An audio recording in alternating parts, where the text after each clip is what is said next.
Olá pessoal, eu sou a professora Marcela Querino, professora de Biologia, e eu vim trazer para você uma dica super valiosa para você que vai fazer a prova agora.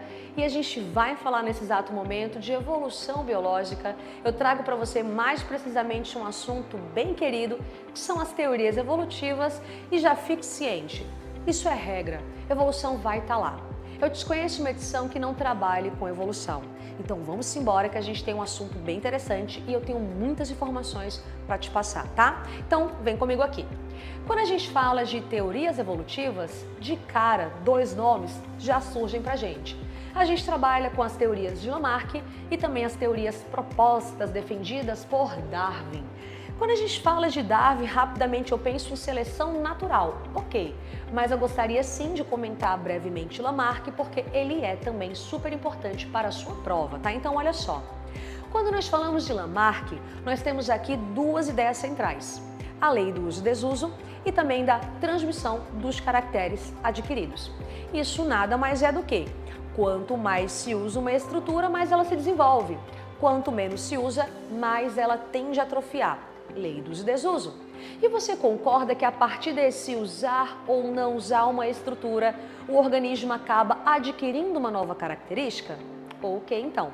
Acontece que, de acordo com Lamarck, a característica adquirida pelo uso e desuso, ela é transmitida para a prole. Lei da transmissão dos caracteres adquiridos.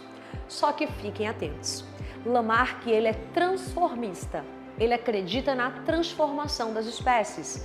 Isso sempre vai acontecer por conta de uma reação do organismo ao meio. E o organismo ele sempre reage ao meio por conta de uma necessidade de adaptação, que ocorre por conta das modificações ambientais. Então se ligue na sequência. Primeiro, de acordo com Lamarck, o meio sofre uma modificação. O organismo, então, a partir de uma necessidade de adaptação, ele reage ao meio. E pela lei do uso e desuso, ele adquire uma nova característica.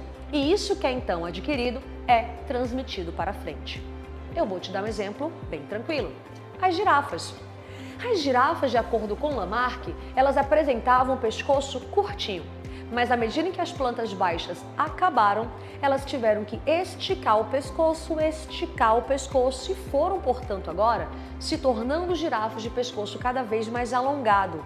E essa característica nova, ela foi transmitida para a prole. Então, isso é Lamarck, tá? Reação do organismo ao meio, sempre. E sempre por conta de uma necessidade de uma adaptação. Por exemplo, quando eu falo que as borboletas apresentam asas, é por conta de uma necessidade para voar. Isso é Lamarck. Reação do organismo, necessidade de uma adaptação e sempre vai ser assim, tudo bem? Excelente! Mas quando nós falamos de Darwin, nós temos basicamente a ideia da seleção natural, que é algo bem tranquilo de se entender. Nós temos uma seleção do mais apto. Para você, então, rapidamente entender o que o Darwin quis pregar, é o seguinte: ele sempre observou variações dentro da população. Trazendo o mesmo exemplo, então, das girafas, para Darwin já existiam as girafas de pescoço mais curtinho, mediano, mais alongado. Variação. E quando as plantas mais baixas acabam, as girafas com pescoço mais alongado levam grande vantagem. Então temos aqui uma seleção do mais apto, uma seleção da característica mais vantajosa. E nunca do mais forte, tá? Não foi isso que o Darwin pregou. O que nós temos é uma ideia da seleção da característica mais vantajosa para aquela nova condição ambiental. O meio também vai sofrer uma adaptação. E quem determina quem é o mais apto ou não é o meio, seleção do mais apto. Só tome cuidado na seguinte sequência que eu vou te passar. De acordo com Darwin, ele sempre observou variações dentro então das populações. As populações crescem muito rapidamente, mas o alimento disponível não acompanha esse mesmo ritmo de crescimento. Então é claro que a conta não vai fechar, a conta não vai bater, vai haver uma luta pela sobrevivência e o mais apto sobrevive, o mais apto é selecionado.